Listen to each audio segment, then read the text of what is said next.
بسم اللہ الرحمن الرحیم وَلَقَدْ يَسَّرْنَا الْقُرْآنَ لِلذِّكْرِ فَهَلْ مِن مُّدَّكِرٍ۔ السلام علیکم ورحمۃ اللہ۔ الحمدللہ وکفیٰ وسلام علی عبادہ الذین اصطفیٰ، اما بعد فاعوذ باللہ من الشیطان الرجیم، بسم اللہ الرحمن الرحیم۔ ام حسبت ان اصحاب الکہف والرقیم کانوا من آیاتنا عجبا، سورہ کہف کی آیت نمبر 9۔ کیا تم سمجھتے ہو کہ غار اور کتبے والے ہماری کوئی بڑی عجیب نشانیوں میں سے تھے؟ اب یہاں سے ذکر شروع ہو رہا ہے اصحاب کہف کا۔ جیسے کہ سورت کے آغاز میں یہ بات آپ کے سامنے آئی تھی کہ یہ مشرکین مکہ کے پوچھے گئے سوالات تھے جن کا جواب اللہ رب العالمین نے ان آیات کے اندر دیا ہے۔ تو اس آیت میں پہلے یہ قصہ اصحاب کہف سامنے آ رہا ہے کہ اصحاب کہف کے بارے میں اللہ تعالیٰ یہ بتا رہے ہیں کہ وہ کون لوگ تھے، کیا معاملہ تھا، اور اللہ تعالیٰ نے ان کے ذریعے سے اس دنیا کو کیا پیغام دیا ہے۔ تو پہلی بات تو یہ بتائی، اللہ نے فرما دیا کیا تم یہ سمجھتے ہو کہ غار اور کتبے والے ہماری کوئی بڑی عجیب نشانیوں میں سے تھے؟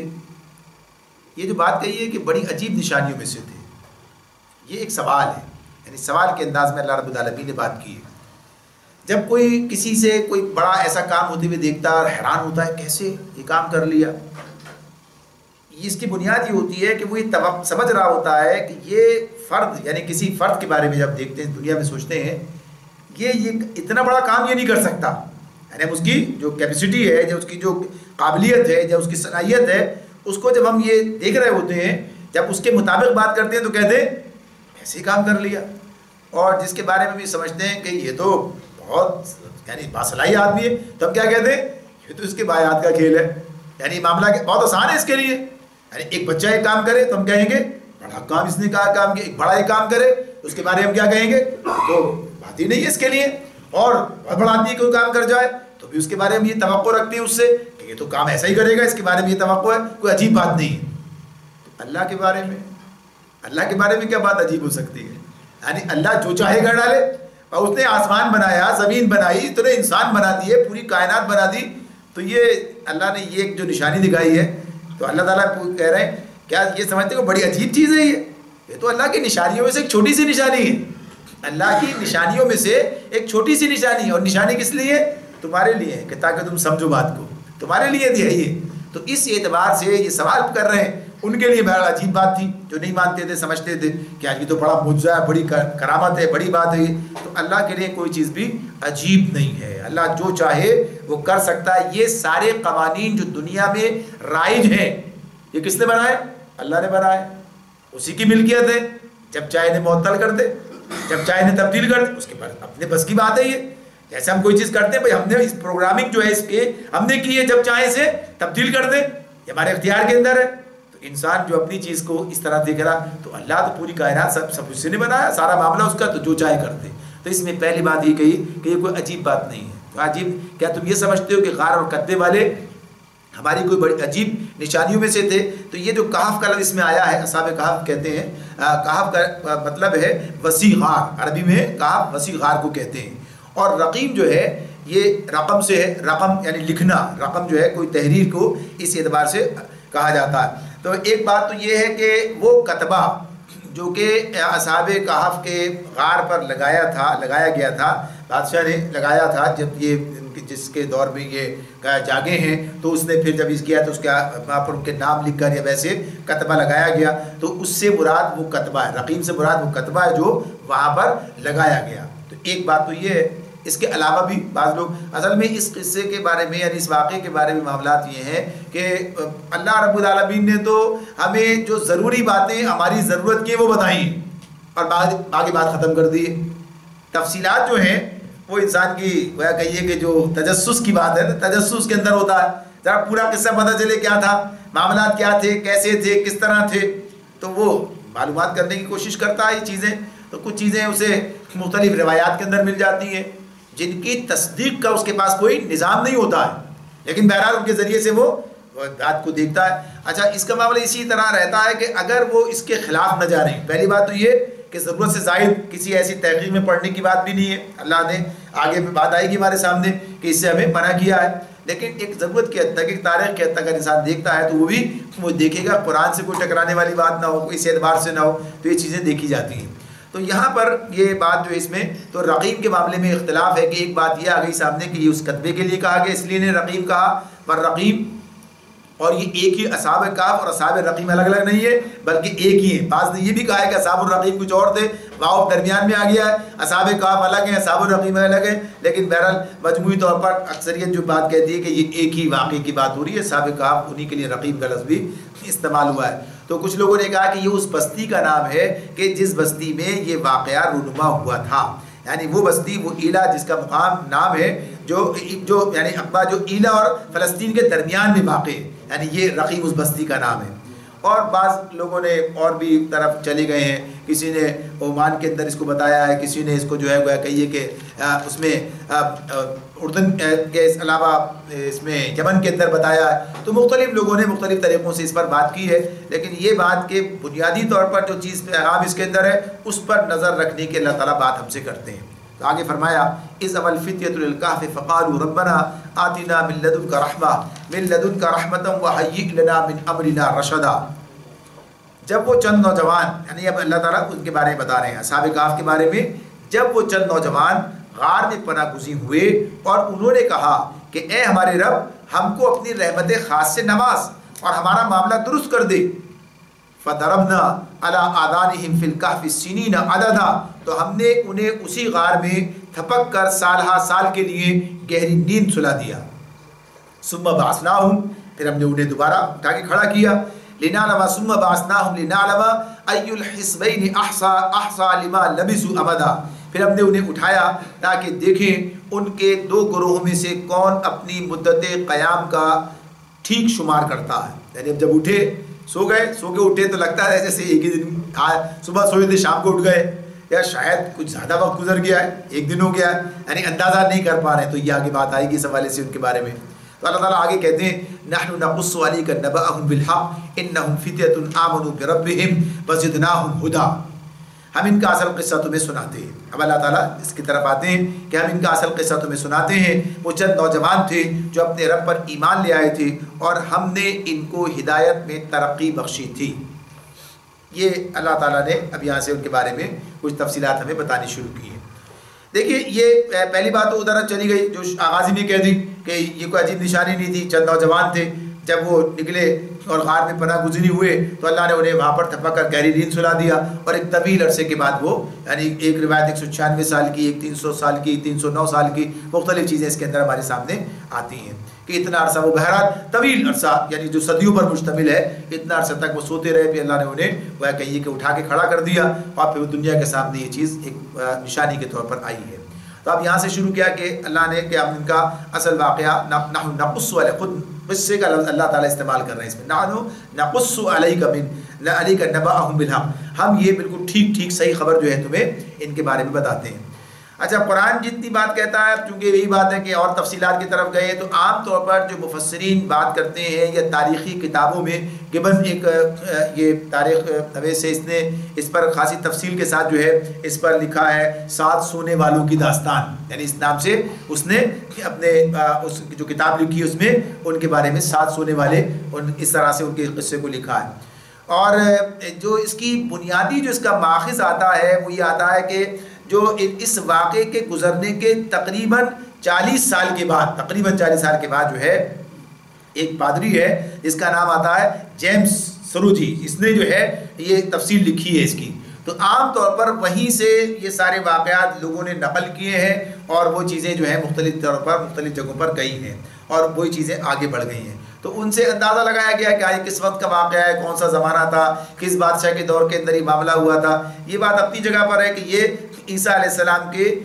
کہیے کہ آمد کے بعد، یعنی عیسائیوں کے درمیان، یعنی مسیح جو تھے ان کے درمیان یہ واقعہ ہوا ہے. یہ مسیح کے ماننے والے تھے، یہ جو اصحاب کہف ہیں یہ گویا کہیے کہ اہل ایمان تھے اور عیسیٰ علیہ السلام کی نبوت پر ایمان رکھتے تھے، یعنی ان کا معاملہ یہ تھا.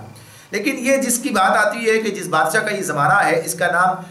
دقیانوس کہا جاتا ہے، اور اسی حوالے سے اس سے ملتے جلتے نام اور بھی اس کے لیے ڈیسس، قیصر ڈیسس اس کے لیے جو گبن نام رکھتا ہے وہ یہ کہتا ہے۔ تو بہرحال یہ دقیانوس یا ڈیسس یہ اس بادشاہ کا زمانہ ہے، اور یہ زمانہ وہ ہے کہ جب رومی ظلم جو ہے وہ اپنے عروج پر ہے، اور جو لوگ یعنی عیسیٰ علیہ السلام کے ماننے والے ہیں، مسلمان ہیں، اس دور کے مسلمان ہیں، ان پر ظلم و ستم روا رکھا ہے، بہت ظلم کیا جا رہا ہے۔ تو اس دور میں یہ نوجوان ہیں کہ جو ایمان لائے ہیں، یعنی وہ تعلیمات ان تک پہنچی ہیں، اس پر ایمان لائے۔ ایک روایت یہ آتی ہے سامنے اسی نے والوں سے کہ وہ شاہی خاندان سے تعلق رکھنے والے لوگ تھے، بڑے بڑے سرداروں کے ساتھ ان کا تعلق، ان کے بچے تھے، تو یہ جو ہے ایمان لے کر آئے ہیں۔ اور ان کے ایمان کا جب پتہ چلا ہے، جب خبر مل گئی ہے بادشاہ کو کہ یہ لوگ یہ نوجوان ایمان لے آئے ہیں، تو اس نے انہیں پکڑ کر بلوایا ہے، اور بلوا کر ان سے پوچھا ہے کہ تمہارا رب کون ہے، کسے تم نے جو اپنا رب تسلیم کر لیا ہے کیا؟ تو وہ کہتے ہیں اس نے آسمان و زمین کو تخلیق کیا ہے، ہم تو اسی کو اپنا رب قرار دیتے ہیں، اور اس کے سوا ہم کسی کو اپنا رب نہیں قرار دیتے، اور جو کوئی کرتا ہے تو گمراہی کی طرف جاتا ہے۔ یعنی اپنی بات انہوں نے علی اعلان بیان کی، جس پر اسے اور مشتعل ہوا ہے، اور اس نے کہا ہے کہ تم نوجوان ہو، لہٰذا میں تمہیں موقع دیتا ہوں، 3 دن کی تمہیں مہلت دیتا ہوں کہ تم اپنے ان عقائد سے بعد آ جاؤ، ورنہ میں تمہیں ظاہر سے قتل کرا دوں گا۔ دوسری بات یہ، تو 3 دن کی مہلت جب دی گئی ہے تو اسی میں یہ لوگ نکل کر وہاں سے چلے گئے ہیں، اور ایک غار میں آ کے پناہ گزین ہوئے ہیں۔ تو اس جب یہ آ کر یہاں پناہ گزین ہوئے تو وہاں سے چلے ہیں، تو اس کے کتے کا بھی ذکر آتا ہے اس میں، تو اس کے بارے میں ایک بات یہ آتی ہے کہ وہ ان کے ساتھ لگ گیا، کسی طرح بھگانے سے نہ ٹلا، اور وہ ان کے ساتھ وہاں تک چلا آیا ہے، یعنی پھر وہ گویا کہ یہ غار کے دہانے میں بیٹھ گیا ہے، اور وہ غار کے اندر چلے گئے۔ یہ اللہ کا انتظام ہے، یہ اللہ کا انتظام، جیسے آگے بات آئے گی کہ جس طریقے سے گویا کہیے کہ لوگوں کی نظروں سے انہیں دور رکھنے کا ایک انتظام اللہ نے کیا کہ وہ اندر ہے اور باہر وہ اتنا ایسا اس طرح سے بیٹھا ہے، ایک خوفواری کی کیفیت محسوس ہوتی ہے، تو لوگ اس سے جب گزرے بھی ہیں تو دور رہے ہیں اس معاملات سے، اس جگہ سے۔ تو یہ ان کے بارے میں آتا ہے کہ اب یہ جب چلے گئے ہیں اپنا ایمان بچانے کے لیے، اس کی تفصیلات قرآن کی آیات میں اور ہمارے سامنے آ رہی ہیں، تو پھر اللہ رب العالمین نے جو بات ابھی ذکر کیا کہ اللہ نے انہیں تھپک کر سلا دیا اور یہ سوتے رہے۔ تو یا اب یہ جس بادشاہ کا نام آتا ہے سامنے کہ جس کے زمانے میں یہ جو ہے گویا کہیے کہ اللہ تعالیٰ نے انہیں دوبارہ بیدار کیا ہے، اور پھر لوگوں کو پتہ چلا ان کے بارے میں، اس کے بارے میں بات آتی ہے، تو جو اس کا حساب ہے وہ اس حساب سے جو بادشاہ آتا ہے اس کا وقت بنتا ہے 196 سال۔ تو کہتے ہیں، لیکن قرآن جو بیان کر رہا ہے آگے، لیکن وہ بھی اسی طرح بیان کر لوگ کہتے ہیں، یعنی اس طرف جاتی ہے بات، تو وہ 300 اور 309 سال کی بات آتی ہے، لیکن ان سب کے بارے میں اللہ نے کہا کہ یہ باتیں جو ہیں لوگ بیان کرتے ہیں، حقیقت کا علم اللہ رب العالمین کو ہے، لہٰذا جو بھی بات ہے، بات اصل میں کیا ہے کہ صدیوں بعد، چاہے جو 96 سال ہو تب بھی 2 صدیاں ہو جاتی ہیں، اور 300 تو 3 صدیاں ہو جاتی ہیں۔ تو بات تو یہ ہے کہ عام طور پر ایک آدمی بغیر کھائے پیے اور اس طریقے سے کتنے دن جی سکتا ہے، اور وہ سینکڑوں سال 200 سال اس عالم میں کہ اب ان کے نہ تو جسم پر کوئی اثر اس کا ہوا ہے، یعنی 200 سال کی یہ جو نیند ہے، چلیے نیند کی بات بھی دیکھیں تو نہ ان کے جسم کے اندر کوئی تغیر واقع ہوا ہے، نہ ان پر کوئی ایسی کیفیت جیسے کہ ایک دن میں سو کے اٹھ گئے، یہ کیفیت ہے ان کی، کچھ بھی ان پر اثر، نہ ان کے کپڑوں پر کوئی اثر ہوا ہے، نہ ان کے اپنی ذات کے اوپر کوئی اثر ہوا ہے، کچھ بھی نہیں ہے۔ تو یہ اللہ کی طرف سے گویا کہیے کہ زندگی بعد موت کا ایک ثبوت ہے، یعنی اللہ تعالیٰ موت کے بعد بھی لوگوں کو کس طرح زندہ کر دے گا، یہ تو وہ دکھائی رہا ہے کہ دیکھو سلا دیا، اٹھا دیا، تو جب لوگ مر جاتے ہیں تو تب بھی انہیں اٹھا دے گا وہ ایسے۔ تو اس کے حوالے سے بات ہے، اس میں دلیل اسی کی آ رہی ہے، اور یہ بات کہ اپنے ایمان کو بچانے کے لیے کس طریقے سے انہوں نے قربانی دی ہے، اور گویا کہیے کہ اور اس وقت اور حالات کو انہوں نے اس کو انگیز کیا، اس کے بارے میں اس کا مقابلہ کیا اس حیثیت سے۔ تو یہ سارا واقعہ ان کا اس طرح سے سامنے آتا ہے۔ پھر اس دور کے اندر جس کے اندر وہ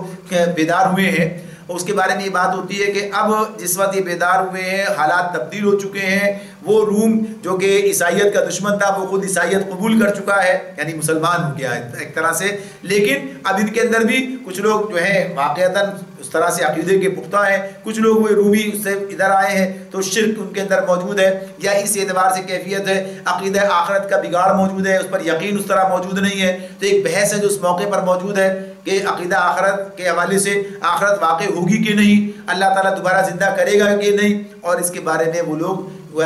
عام پبلک کنفیوز ہے اور وہ دلائل اس طرح کے ان کے پاس موجود نہیں ہے، وہ نشانی موجود نہیں ہے کہ جس کی بنیاد پر وہ علماء یا وہ بادشاہ جو ہے لوگوں کو مطمئن کر سکے۔ تو اللہ رب العالمین نے یہ نمونہ ان کے سامنے رکھ دیا، یہ نشانی دکھا دی کہ انہوں نے اپنی آنکھوں سے دیکھا اور تسلیم کر لیا کہ واقعی جو رب جو ہے سینکڑوں سال کے بعد کسی انسان کو اس طرح کھڑا کر سکتا ہے تو مرے ہوئے انسان کو بھی کھڑا کر سکتا ہے، اس کے لیے کوئی مسئلہ نہیں ہے یہ۔ تو اس طرح سے یہ دلیل ان کے لیے اللہ نے اس کو نشانی بنا دیا ہے۔ تو اس طرح اللہ نے فرما دیا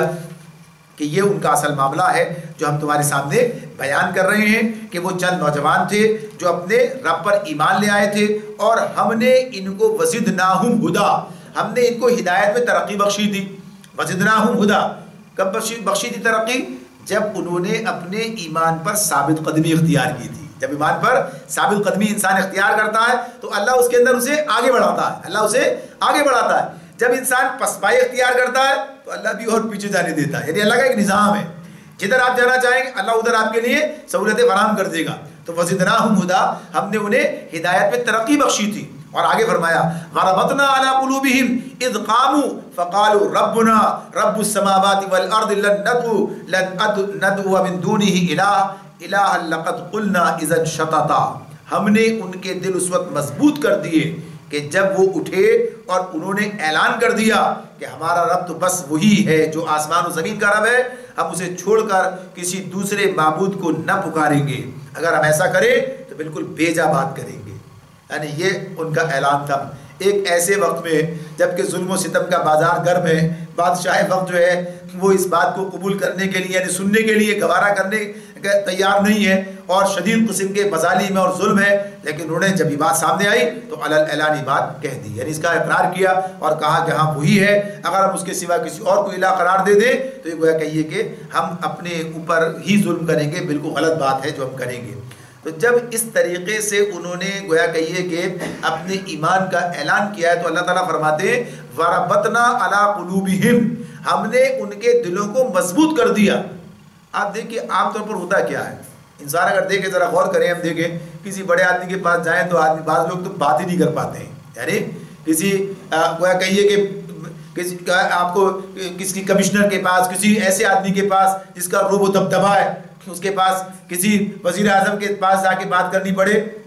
بہت کم لوگوں کے جو کھل کر بغیر کسی دباؤ کے اور بغیر کسی روب کے بات کریں۔ لوگ دفتروں میں جاتے ہیں بات نہیں کر پاتے ہیں، بات نہیں ایسا ان کے اوپر ایک دبدبا ان کا طاری ہو جاتا ہے، ایک روب طاری ہو جاتا ہے یہ ساری چیزوں کا۔ تو لیکن بادشاہوں کا معاملہ، اور وہ بھی بادشاہ ایسے ظالم بادشاہ جو لمحوں کے اندر انسان کو قتل کرا دیں، یعنی ان کے دربار میں کھڑے ہو کر جو ہے بات کرنا۔ نبی اکرم صلی اللہ علیہ وسلم نے کہا کہ افضل جہاد کے بارے میں کہا کہ ظالم حکمران کے سامنے حق بات کہنا، یعنی جب پتا ہے کہ یہ ظلم کرنے والا ہے، کوئی چیز سے روکنے والی نہیں ہے، پھر بھی حق کا اقرار کرنا، اعلان کرنا اس کے سامنے تو مذاق بات نہیں ہے۔ جیسے فرعون کے دربار میں جب جادوگروں کو جنہیں جادو پر مجبور کیا تھا، جو جادو کیا مسلمان ہو گئے، تو انہوں نے جس طرح سے بات کی اور کہہ دیا جو تیرا دل چاہے کر لے، کیا کر سکتا، صرف جان تو لے سکتا ہے، اس کے سوا تیرے بس میں اور ہے کیا۔ تو اس معاملے میں گویا کہیے کہ یہ اتنی مضبوطی دل کو کہ آدمی اپنی جان کی بھی پرواہ نہیں کرتا اور بڑے حوصلے سے بات کرتا ہے، اور ان لوگوں کی کوئی قدر، کوئی ان کی ہیبت اس کے دل میں نہیں رہتی۔ یہ اللہ کا فضل ہے کہ آدمی کے دل سے اس کی ہیبت نکال دے اور وہ اس کے لیے اس کی نظر میں ان کی کوئی قدر و قیمت، کوئی حیثیت نہ رہے۔ صحابہ کا دور یاد کیجئے، صحابہ کا زمانہ ہے، یعنی کیا کیفیت ہے، وہ لوگ جب جاتے بڑے بڑے بادشاہوں کے دربار میں جاتے، ایسے چلے جاتے اور ایسے ان کو مخاطب کرتے، لوگ حیران رہ جاتے کہ یہ اس طرح کے لوگ، یعنی ان کے حالت دیکھو، ان کے کپڑے دیکھو، یہ بادیہ نشین، یہ کیفیت ان کی، یہ اس طرح کے لوگ، اور چلے جاتے ہیں اس طرح، اور جا کے بڑے بڑے ایسے بات جن کے سامنے لوگ بات کرتے ہوئے گھبراتے ہیں، اور یہ جا کے اس طریقے سے ان کے سامنے بات کرتے ہیں اور حق کا پیغام انہیں پہنچاتے ہیں، یعنی کیفیت ہے یہ۔ تو یہ اسی بنیاد پر ہے کہ جو اللہ کا دل، جس کے دل میں اللہ کا ڈر اور اللہ کی عظمت بیٹھ جاتی ہے، بندوں کی حقیقت ختم ہو جاتی ہے، یعنی پھر ماں سوا کا ڈر، خوف سب نکل جاتا ہے اس کے اندر سے۔ یہ ملتے ملتے ملتا ہے موقع میں، یہ جو کہیے مرتبہ ہے، یعنی یہ جو حالت انسان کو حاصل ہو جاتی ہے، یہ کیفیت حاصل ہوتی ہے جب وہ اس پر آگے بڑھتا ہے۔ جب دیکھیے ہوتا کیا ہے کہ ہم جب چھوٹی قربانی دے کے آگے بڑھتے ہیں تو بڑی کا حوصلہ پیدا ہو جاتا ہے، بڑی سے اس کے جب ایک اس کی مثال اسی طرح لے سکتے ہیں کہ ایک آدمی جب گویا کہیے کہ ویٹ لفٹنگ کی جب کوئی وہ کرتا ہے یعنی اس کی مشق کرنا شروع کرتا ہے تو پہلے دن ہی وہ اتنا بڑا نہیں اٹھاتا، چھوٹے چھوٹے سے کرتے کرتے بالآخر کیا ایک وقت ایسا آتا ہے کہ وہ بہت زیادہ وزن اٹھا رہا ہوتا ہے، لیکن پہلے دن نہیں کر سکتا ہے۔ تو ترتیب وقت اللہ تعالیٰ نے بھی نظام ایسی بنایا ہے، ہمیں چھوٹی چھوٹی چیزوں کے لیے کہا ہے کہ اپنے اوپر قابو پانا کسی اور پر بھی نہیں ہے، صرف اپنے اوپر، اپنے دل کو قابو میں کرنا، اپنے نفس کو قابو میں کرنا، یہ تو انسان کے بس میں ہونا چاہیے نا۔ یہ سب سے بڑا مشکل کام بن گیا ہے۔ تو جو آدمی اس کو قابو میں کرتا ہے تو پھر وہ دوسروں کو بھی قابو میں کرنے کا پھر اس کے اندر ملکہ پیدا ہو جاتا ہے، پھر سب کچھ کرنے کے آگے بڑھ جاتا ہے۔ تو یہ رفتہ تو یہ چیزیں کوئی ایسی نہیں ہے کہ انسانوں کو اب نہیں ملتی، اب بھی ملتی ہیں۔ اب بھی ایسے ایسے لوگ آپ کو تاریخ کے اندر ملیں گے کہ بڑے بڑے جابر لوگوں کے سامنے انہوں نے کلمہ حق کہا ہے اور ان کے ایک ذرہ برابر ان کی پرواہ انہوں نے نہیں کی ہے۔ یعنی گویا کہیے کہ تختہ دار پہ کھڑے ہو کر انہوں نے جس طریقے سے جس جرت کے ساتھ جو ہے اس کو قبول کیا اس کیفیت کو، اس صورتحال کو، اور ان کے آگے گویا کہیے کہ جھکنے کے لیے، ان کی بات سننے کے لیے اب تیار نہیں ہوئے کہ حق کی خاطر ہم جان دے دیں گے لیکن پرواہ نہیں کریں گے اس معاملے میں۔ تو یہ جو کیفیت حاصل ہوتی ہے یہ دل کی اسی مضبوطی کا معاملہ ہے جو اللہ کی طرف سے انسان کو ملتی ہے کہ پھر نہ تو اس کی حقیقت یعنی موت سے گھبراہٹ ان کو ہوتی ہے، نہ لوگوں کی حقیقت ان کے حد سے بڑھ کر ان کے سامنے آتی ہے کہ ان کا خوف، ان کا روب اور دبدبہ ایسا ہو کہ وہ بات ہی نہ کر سکیں، پھر وہ اس طرح بات کرتے ہیں۔ تو اللہ تعالیٰ فرماتے ہیں ہم نے ان کے دلوں کو مضبوط کر دیا جب انہوں نے یہ ڈٹ کے یہ بات کہی۔ هؤلاء قوم اتخذوا من دونه آلهة لولا يأتون عليهم بسلطان بين فمن أظلم ممن افترى على الله كذبا۔ اپنی قوم سے انہوں نے کہا، پھر انہیں آپس میں ایک دوسرے سے بات کرتے ہوئے کہا یہ ہماری قوم، یعنی آپس میں بات کرتے ہوئے کہا یہ ہماری قوم تو رب کائنات کو چھوڑ بیٹھی ہے اور اس کو چھوڑ کر دوسرے الہ اس نے بنا لیے، یہ لوگ ان کے معبود ہونے پر کوئی واضح دلیل کیوں نہیں لاتے؟ یہ بھی یہی لاؤ کوئی دلیل، اس کی کوئی ثبوت ہونا چاہیے، کوئی اس کی وضاحت ہونی چاہیے۔ آخر اس شخص سے بڑا ظالم اور کون ہو سکتا ہے جو اللہ پر جھوٹ باندھے؟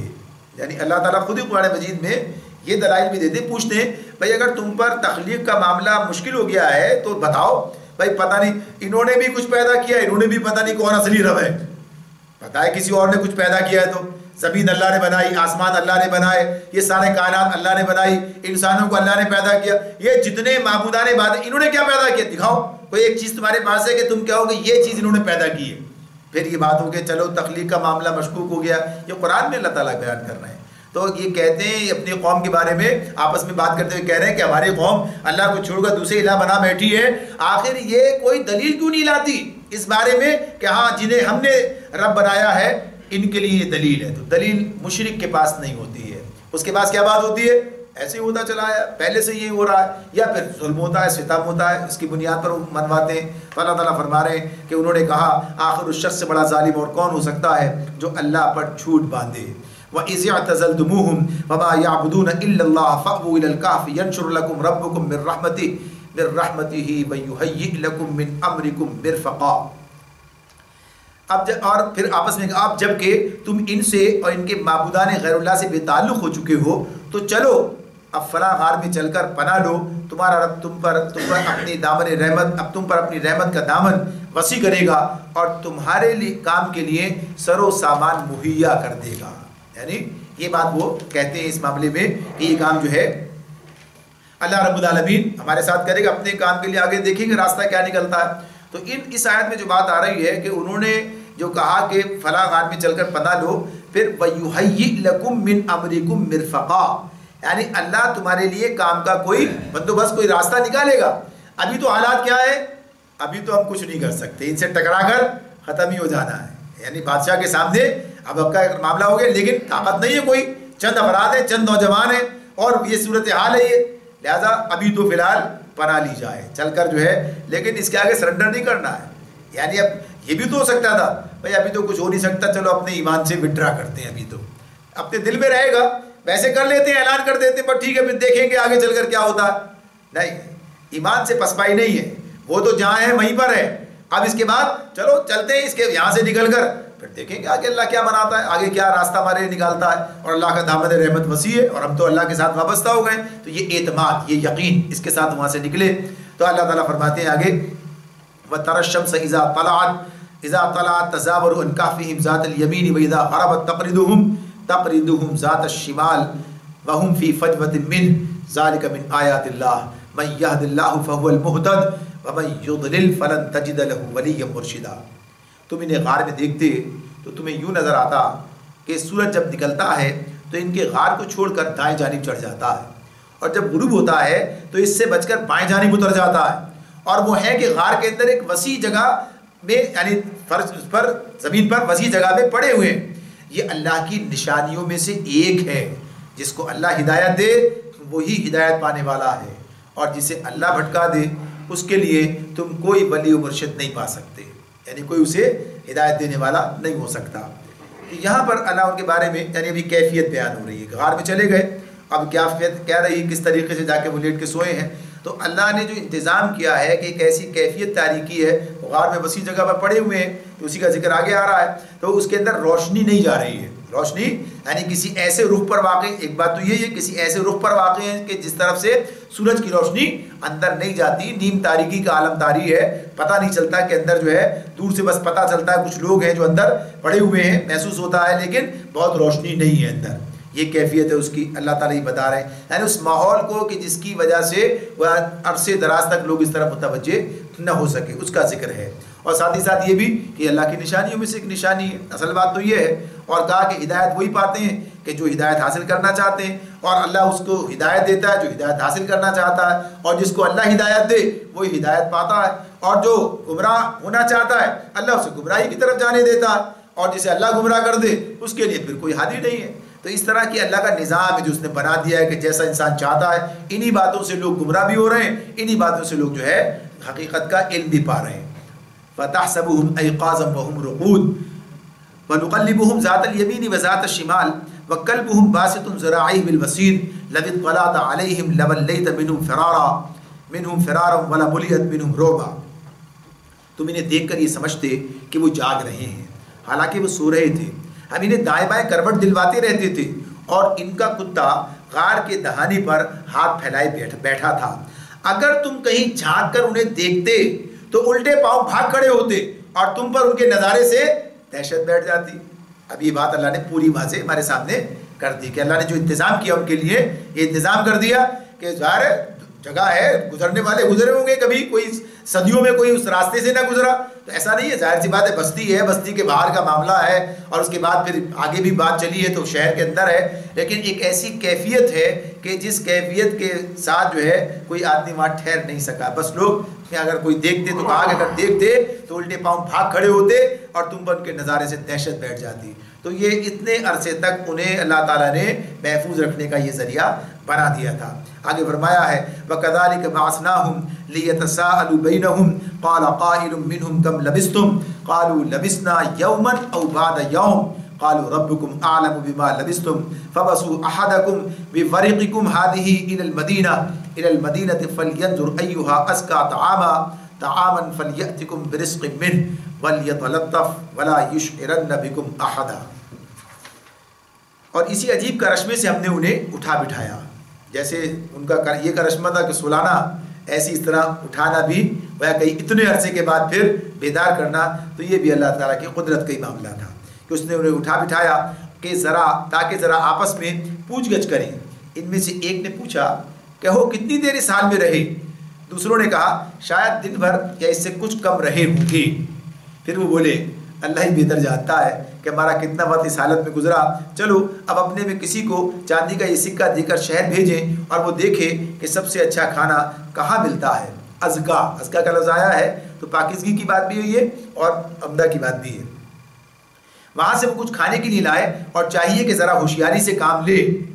ایسا نہ ہو کہ وہ کسی کو ہمارے یہاں ہونے سے خبردار کر بیٹھے. اب یہ اللہ نے یہ بتایا کہ کس طرح سے وہ اٹھے. تو اب کوئی وہم بھی گمان کوئی ایسی بات ہی نہیں ہے کتنا، بلکہ ظاہر سی بات ہے کہ بیٹھے تو اب کھانے پینے کی ضرورت ہے. بہرحال انسان ہے تو انسان کو کھانے کی ضرورت، اب اٹھے تو کھانے کی ضرورت فوراً محسوس ہونے لگی کہ چلو بھائی کھانا منگاتے. تو یہ لے کر گئے تھے جو سرمایہ اپنے ساتھ، اسی کے تحت انہوں نے کہا کہ جاؤ دیکھو. اور ساتھ ساتھ یہ کہا کہ احتیاط کے ساتھ یہ کام کیا جائے. انہم ان یظہروا علیکم یرجموکم او یعیدوکم فی ملتہم وَلَن تُفْلِحُوا إِذًا أَبَدًا، اور ساتھ ساتھ کہتے ہیں کہ ہوشیاری سے جائے، اگر کہیں ان لوگوں کا ہاتھ ہم پر پڑ گیا تو بس سنسار ہی کر ڈالیں گے، یا پھر زبردستی ہمیں اپنی ملت میں واپس لے جائیں گے، اور اگر ایسا ہوا تو پھر ہم کبھی فلاح نہ پا سکیں گے۔ یعنی کتنا بڑا جبر ہے، کتنا ظلم ہے کہ وہ کہتے ہیں کہ اگر ان کا ہاتھ ہم پر پڑ گیا تو کیا ہوگا؟ سنسار کر دیں گے، یعنی پتھر مار مار کر ہلاک کر دیں، ختم کر دیں گے، یعنی جان کے در پہ ہیں یہ۔ یا پھر یہ ہوگا، دوسری صورت یہ ہے کہ زبردستی اپنی ملت میں واپس لے جائیں گے، نہیں واپس اسلام سے پھر لے جائیں گے، اور اگر ایسا ہوا تو پھر ہم فلاح نہیں پا سکیں گے۔ لہٰذا ہمیں اپنے ایمان کو بچانا ہے، تو اپنے آپ کو اس طریقے سے انہوں نے کہیے کہ پوشیدہ کیا اور محفوظ کرنے کے لیے سارا کام کیا۔ تو جاتے بعد ان کے سامنے اس جس کو بھیج رہے ہیں تو اس سے یہ احساس دلایا کہ دیکھ لو، ذرا سوچ سمجھ کے جاؤ آرام سے، اور ایسا نہ ہو کہ کوئی تمہیں پہچان لے اور تمہارے پیچھے لگ کر یہاں پر آ جائے اور صورتحال پیدا ہو جائے۔ وَكَذَلِكَ أَعْثَرْنَا عَلَيْهِمْ لِيَعْلَمُوا أَنَّ وَعْدَ اللَّهِ حَقٌّ وَأَنَّ السَّاعَةَ لَا رَيْبَ فِيهَا إِذْ يَتَنَازَعُونَ بَيْنَهُمْ أَمْرَهُمْ فَقَالُوا ابْنُوا عَلَيْهِمْ بُنْيَانًا رَبُّهُمْ أَعْلَمُ بِهِمْ قَالَ الَّذِينَ غَلَبُوا عَلَى أَمْرِهِمْ لَنَتَّخِذَنَّ عَلَيْهِمْ مَسْجِدًا۔ اس طرح ہم نے اہل شہر کو ان کے حال پر مطلع کیا۔ اب اللہ آگے کی بات بتا رہے ہیں، وہ گیا جا کر کھانا لینے گیا ہے، اب ظاہر پہنچا ہے وہاں پر تو جو صورتحال ہے تو اس کو تو فرمایا، پہلے ترجمہ دیکھیں، اس طرح ہم نے اہل شہر کو ان کے حال پر مطلع کیا تاکہ لوگ جان لیں کہ اللہ کا وعدہ سچا ہے، اور یہ کہ قیامت کی گھڑی بے شک آ کر رہے گی۔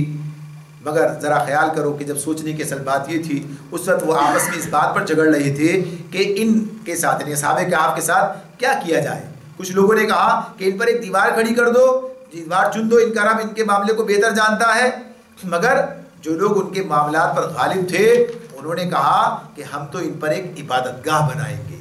یعنی یہ بات اس موقع پر اللہ تعالیٰ بتا رہے ہیں۔ اب یہ ظاہر سی بات ہے کہ یہ شخص جو وہاں سے نکلا ہے، نکل کر گیا، تو اللہ تعالیٰ کہتے ہیں اس طرح ہم نے اہل شہر کو ان کے حال پر مطلع کیا ہے۔ تب اس کی تفصیل انہیں جو پہلے واقعات گزرے یعنی وہیں سے ہی بات چلی آگے آتی ہے کہ اسی کو، اور ویسے بھی بین السطور پتہ چلتی ہے کہ وہ شخص جب وہاں سے نکل کر گیا ہے تو جو آدمی 2-3 صدیوں پہلے کا لباس اور اسی حال حلیہ اسی طرح وہ نکلتا ہے تو ظاہر سی بات ہے کیا اس کا معاملہ ہوگا، یعنی کتنی تبدیلیاں تمدن میں آ جاتی ہیں۔ آپ ذرا 100 سال پہلے کی بات سوچیں، یعنی کیا تبدیلی آتی ہے۔ اب اس حلیے کا، اس حالت کا آدمی جو ہے وہاں جب نکل کے پہنچا تو پہلے ہی دیکھنے سے تماشا بن گیا، اور پھر جب وہاں پہنچا اور جب اس نے جا کر وہاں سے اپنے لیے روٹی لی ہے نان بھائی کی دکان سے جو لے کر، اب وہ خود بھی حیران ہے یہ دیکھ کر کے، دنیا ہی بدلی بھی نظر آتی ہے تو حالت کیا ہے یہ، لیکن باہر پہنچا ہے اور جب لی اور لینے کے بعد جب وہ سکہ نکال کر پیش کیا ہے کہ جس پر اس بادشاہ کے زمانے کا ہے اور اس پر اس کی جو ہے قیصر ڈیسس کی جو ہے تصویر چھپی ہوئی ہے اور اس اعتبار سے پیش کرتا ہے، تو اب کیا ہے وہ دیکھتے حیران ہو جاتا ہے، اس کی آنکھیں پھٹتی ہیں کہ یہ کہاں سے لے کر آ گیا، یہ کہاں سے لے کر آ گیا، یہ 300 سال پرانا، یعنی یہ چاندی کا سکہ اس طرح کا ہے کہ آج ہم کہتے ہیں نا اشرفیوں کی بات کہتے ہیں، سنتے ہیں کہ آدھے سامنے آدمی کیا کہے گا یہ روپے اور اس کے مقابلے میں، تو غرض یہ کہ یہ اس کو دیکھ کر تو اس کا سمجھا کہ یہ آدمی اس کو کہیں سے کوئی دفینہ مل گیا، کیسی چیز مل گئی ہے۔ بہرحال اس نے کہا کہاں سے لائے ہو یہ، تو میرا اپنا ہے، یہ میرا تو اپنا ہے، یہ میں تو اپنے پاس سے لایا ہوں یہ۔ اب پتہ چلتا ہے کہ یہ اپنے پاس کہاں سے آ گیا، اس وقت میں بات بڑی ہے، تکرار ہے، اور بہرحال پھر اسی طرح بات پتہ چل گئی ہے، کوتوال تک بات پہنچی ہے، اور پھر پتہ چلا کہ وہ اب اپنے کہتا ہے وہ کہ میں تو کل ہی تو ہم یہاں سے گئے اور یہ معاملہ کیا دنیا بدل چکی ہے۔ اب جب اسے پتہ چلتا ہے، واقعہ سناتا ہے کہ ہم تو وہ لوگ ہیں کہ جو یہاں سے بادشاہ کے ڈر سے نکل کر کے چلے گئے تھے، اور یہ چیز وہاں پر موجود تھی، یہ چیز وہاں پر، یعنی یہ واقعہ وہاں کی تاریخ کے اندر موجود تھا کہ ظاہر ہے کہ لوگ غائب ہو گئے اس اعتبار سے، اور دین کے معاملے میں یہ بات تھی ساری، تو ان کی تلاش بھی ہوئی ہوگی، سب کچھ ہوا ہوگا، تو اس اعتبار سے سب چیزیں تاریخ کے اندر موجود ہیں۔ اور کہا یہ جاتا ہے کہ یہ جو رقیب کا لفظ آیا تھا نا، تو یہ بھی بعض اس کے اندر مل جاتا ہے کہ وہ جو بادشاہ اب ہے اسے اپنے جو بادشاہی جو چیزیں جو نوادرات ہیں ان میں وہ کتبہ بھی ملا ہے کہ جس میں ان کا ذکر موجود ہے کہ جس وقت کچھ اس بادشاہ نے ڈیسس نے جو ہے کہ دقیانوس نے لکھوا دیا تھا کہ ان کی تلاش گمشدہ، یعنی یہ جو بھاگ گئے ہم سے، فرار ہو گئے، تو ان کے لیے وہ بھی وہاں پر سے تھا کہ ہاں یہ موجود ہے، تو ان کے کا ذکر موجود تھا، لوگ جانتے تھے۔ تو اب جب پتہ چلا کہ یہ وہ لوگ ہیں تو اب جو کیفیت ہوئی ہوگی، تو خود بادشاہ تک بھی بات پہنچی ہے، وہ بھی ساتھ آیا ہے، اور سارا مجمع آیا ہے ساتھ میں، یہاں پہنچے. جب یہاں پہنچے تو پتہ چلا، جب وہ لوگ جو باقی یہاں تھے جب وہ دیکھتے ہیں اور انہیں معلوم ہوتا ہے کہ اچھا یہ ہم تو 700 اتنا عرصہ گزر گیا، 300 سال یا 200 سال گزر گئے ہمیں، اور اتنے وقت کے بعد. تو پھر اللہ کی قدرت پر وہ حیران ہوتے ہیں، اور بہرحال پھر جو ہے ان سے سلام دعا کر کے وہ چلے جاتے ہیں، واپس اپنے غار میں لیٹتے ہیں، اور پھر وہیں پر ان کی موت واقع ہو جاتی ہے. اب ہوتی ہے، اب یہ معاملہ ہے کہ اب کیا کیا جائے ان کے ساتھ. جو بات ہے یہ کہ اب یہ جو بات تھی، جیسے جس کا ذکر پہلے میں نے آپ سے کیا تھا کہ وہاں ایک مسئلہ زیر بحث تھا کہ یہ جو یعنی اللہ تعالیٰ آخرت میں انسانوں کو زندہ کرے گا، زندگی بعد موت کا، جو موت کے بعد میں دوبارہ زندہ کرنے کا معاملہ ہے. تو یہ بات تو اللہ تعالیٰ کہتے ہیں اس طرح ہم نے اہل شہر کو ان کے حال پر مطلع کیا تاکہ لوگ جان لیں کہ اللہ کا وعدہ سچا ہے، یعنی دوبارہ زندہ کرے گا، اور قیامت کی گھڑی بے شک آ کر رہے گی. یعنی اس پر دلیل بنایا ان کو، اللہ نے ان کے لیے نشانی بنا دیا انہیں. یہ جو لوگوں نے دیکھا، مان لیا، تسلیم کر لیا، دلیل مل گئی. تو اس اعتبار سے یہ تو اللہ نے ان کے لیے انتظام کیا. مگر اب جو جھگڑا پیدا ہوا وہ کیا تھا؟ آپس میں سے اللہ تعالیٰ کہتے ہیں آپس میں کس بات پر جھگڑ رہے تھے؟ یہ تنازع پیدا ہوا بینہم امرہم، کس معاملے میں؟ یعنی کچھ لوگوں نے کہا بھئی یہ تو اللہ کا معاملہ، یہ ہے ایک دیوار چن دی جائے، ختم، یہ اللہ ان کا معاملہ جانتا ہے کس مرتبے کے لوگ ہیں، کس طرح سے ہیں، تو اس اعتبار سے یہ ان کے معاملے میں یہ کیا جائے. دوسرے نے کہا نہیں، ہم تو ان پر جو ہے عبادت گاہ بنائیں گے، مسجد بنائیں گے، اور یہاں پر جو ہے وہ کوئی زیارت گاہ اور کوئی اس طرح کی چیز بن جائے گی. تو اس اعتبار سے یہ معاملہ اس حوالے سے یہاں پر اس آتا ہے کہ یہ لوگ جنہوں نے گویا کہیے کہ اس بات کو اس طرح سے کہا کہ اس کو محدود کر دیا جائے، ختم کر دیا جائے، اللہ کے حوالے کر دیا جائے اس معاملے کو، اور ان کے مقابلے میں دوسرے لوگ آئے. تو یہ مفسرین اس بارے میں یہ بھی کہتے ہیں کہ یہ جو لوگ تھے جو کہتے تھے اسے ختم کر دیا جائے، یعنی اس کو صرف اس طرح کوئی عبادت گاہ تعمیر نہ کی جائے، یہ وہ لوگ تھے جو کہ مواحد تھے، یعنی توحید کی بات کرتے تھے. اور دوسرے لوگ جو کہ ایسی چیزوں کی تلاشی میں رہتے تھے، کوئی اور درگاہ ملے، کوئی اور زیارت کرنے کا کوئی ایسا معاملہ کوئی اس طرح سے بنایا جائے مزید. تو اب یہ تو میسر آ گئے، بڑے نئے ولی مل گئے، نئے یہ لوگ مل گئے ہیں، تو اب انہی کے ذریعے سے تبرک و برکت سب چیزوں کا سلسلہ چلے. تو اس اعتبار سے یہ چیزیں ادھر بھی جاتی ہیں. لیکن اسی سے بعض لوگ یہاں تک بھی چلے گئے ہیں کہ انہوں نے قبروں پر مسجد بنانے کا تصور بھی اسی سے گویا کہ یہ کہ نکال لیا ہے. حالانکہ نبی کرم صلی اللہ علیہ وسلم کی واضح احادیث ہیں، اس میں آپ نے یہ بات بیان فرمائی ہے، اور تفہیم القرآن میں اس حوالے سے اس مقام پر وہ حدیثیں نقل کی گئی ہیں. اس میں بتایا گیا ہے کہ نبی کرم صلی اللہ علیہ وسلم نے منع کیا ہے کہ قبروں پر کوئی مسجدیں یعنی انہیں سجدہ گاہ نہ بنایا جائے، عبادت گاہ انہیں نہ بنائی جائے. یعنی اس معاملے میں اس کو پابند کیا، منع کیا اس حوالے سے، نہ کہ اسی بات سے اس کی دلیل نکالی جائے کہ یہاں سے یہ جو کام ہوا ہے. تو یہ چیز اپنی جگہ اس پر جن لوگوں نے اس دلیل نکالی وہ کہتے ہیں کہ صرف قبر کو سجدہ گاہ نہ بنایا جائے، لیکن وہاں اگر مسجد بنا لی جائے تو کوئی حرج نہیں ہے. اس طرف چلے گئے. حالانکہ یہ بات اس حوالے سے نہیں ہے، یہاں تو بات صاف صاف بتائی اللہ نے کہ معاملہ یہ تھا، اصل بات یہ تھی، وہ ان چکر میں پڑے جو سبق سیکھنا ہے اسے سیکھنے کی بات تھی کہ یہ سبق سیکھیں، وہ اور کسی معاملات کے اندر آگے چلے گئے. آگے فرماتے ہیں سَيَقُولُونَ ثَلَاثَةٌ رَابِعُهُمْ كَلْبُهُمْ وَيَقُولُونَ خَمْسَةٌ سَادِسُهُمْ كَلْبُهُمْ رَجْمًا بِالْغَيْبِ وَيَقُولُونَ سَبْعَةٌ وَثَامِنُهُمْ كَلْبُهُمْ قُلْ رَبِّي أَعْلَمُ بِعِدَّتِهِمْ مَا يَعْلَمُهُمْ إِلَّا قَلِيلٌ فَلَا تُمَارِ فِيهِمْ إِلَّا مِرَاءً ظَاهِرًا وَلَا تَسْتَفْتِ فِيهِمْ مِنْهُمْ أَحَدًا. کچھ لوگ کہیں گے کہ وہ 3 تھے اور چوتھا ان کا کتا تھا، اور کچھ دوسرے کہہ دیں گے کہ 5 تھے اور چھٹا ان کا کتا تھا. یہ سب بے تکی ہانکتے ہیں.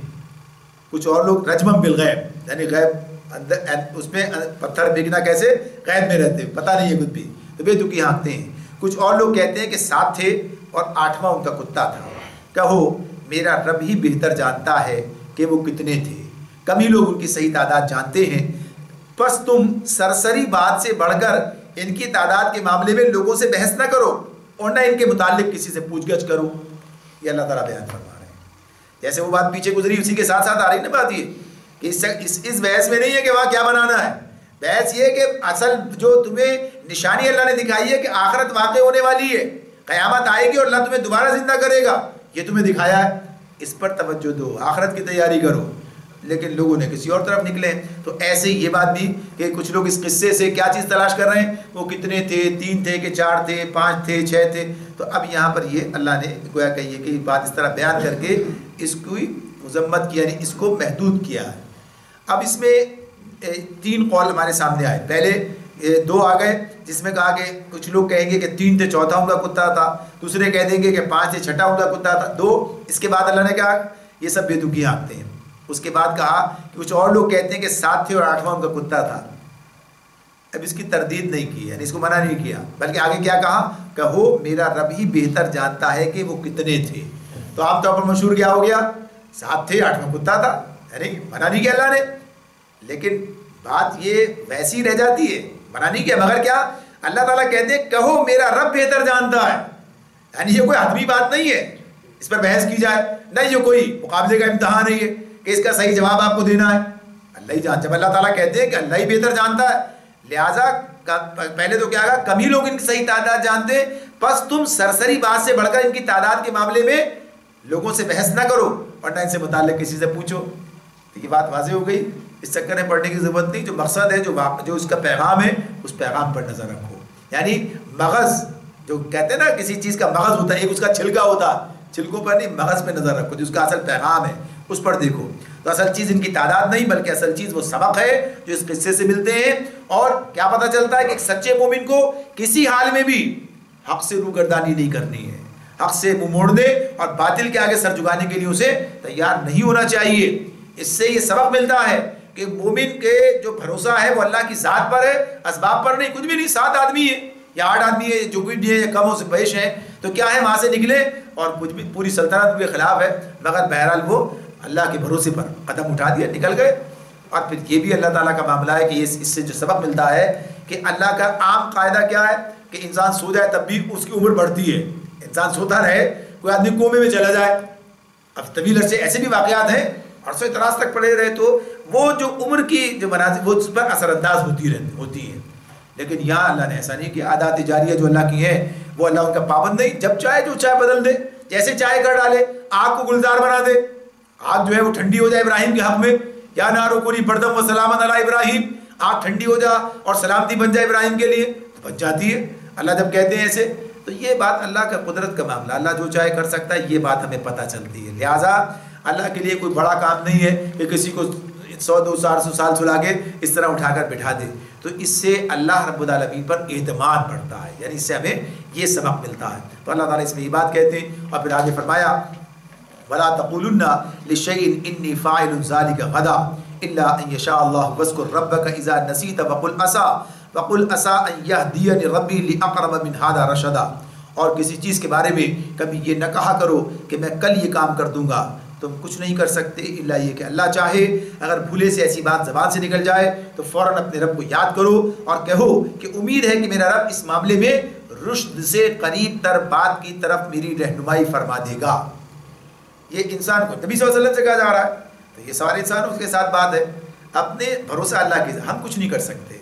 اللہ چاہے گا تو ہوگا۔ جیسے ہمیں تعلیم کیا دی ہے، ہر معاملے میں کیا کہتے ہیں انشاءاللہ، اگر اللہ نے چاہا تو، ہمارا ارادہ ہے پکا، مگر ہمارے ارادے پہ موقوف نہیں ہے، اصل بات کیا ہے اللہ کی مشیت پہ، اللہ چاہے گا تو ہو جائے گا، نہیں چاہے گا تو نہیں ہوگا، یعنی معاملہ اسی اعتبار سے۔ تو انشاءاللہ کا لفظ یہ تعلیم ہے اس میں کہ اللہ کے بھروسے پر بعض معاملات ایسے ہوتے ہیں کہ آدمی صحیح بات کسی موقع پر نہیں کر سکتا، تو کیا اللہ مجھے امید ہے کہ اللہ مجھے صحیح بات تک پہنچا دے گا، اللہ پر ہی بھروسہ، اسی پر ہی اعتماد۔ تو اس حوالے سے اس پر ایک بات بھی مفسرین نے بعض نے بیان کر دی ہے کہ یہ اس کی طرف اشارہ ہے کہ جب یہ سوالات پوچھے تھے مشرکین نے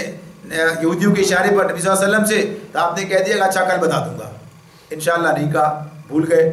تو پھر نتیجہ یہ نکلا کہ 10-12 دن 15 دن 20 دن مختلف تعداد آتی ہیں، اتنی دن تک وہی نازل نہیں ہوئی، اور آپ لوگ جو تھے آپ پر تنقید کرنے لگے، مذاق اڑانے لگے، دیکھو کہہ رہے تھے کل سنا دوں گا، بتاتے ہی نہیں۔ پھر اتنے دنوں کے بعد وہی اتری اور پھر یہ بات آئی کہ بھائی یہ بات کہنی چاہیے تھی ایسے۔ تو بہرحال یہ واقعہ بیچ میں موجود ہو یا نہ ہو، اللہ تعالیٰ یہ تعلیم یہ دیتے ہیں، نبی صلی اللہ علیہ وسلم کے ذریعے ہمیں یہ بات بتا رہے ہیں کہ بہرحال اللہ کے بھروسے پر ہی بات کرنی ہے، جو بھی کرنی ہے، ہمیں جو بھی کام کرنا ہے، تو یہ ہمیں تعلیم دی ہے جو نبی صلی اللہ علیہ وسلم نے کہ جب بھی کوئی بات کرو تو اسے اللہ کے ساتھ متعین کر دو، اللہ نے چاہا تو یہ بات ہے، کوئی وعدہ کرو تو انشاءاللہ کے ساتھ کرو، تعین کے ساتھ کہتے ہیں بس ایسا میں کر دوں گا، یہ گویا کہیے کہ انسان کے اپنے حد سے آگے بڑھ جانے کی بات اس کے بس میں نہیں ہے کہ ایسا کر سکے، تو یہ واقعہ ہے جو حقیقت ہے اس کو بیان کیا گیا۔ وَلَبِثُوا فِي كَهْفِهِمْ 300 سِنِينَ وَازْدَادُوا تِسْعًا قُلِ اللَّهُ أَعْلَمُ بِمَا لَبِثُوا لَهُ غَيْبُ السَّمَاوَاتِ وَالْأَرْضِ أَبْصِرْ بِهِ وَأَسْمِعْ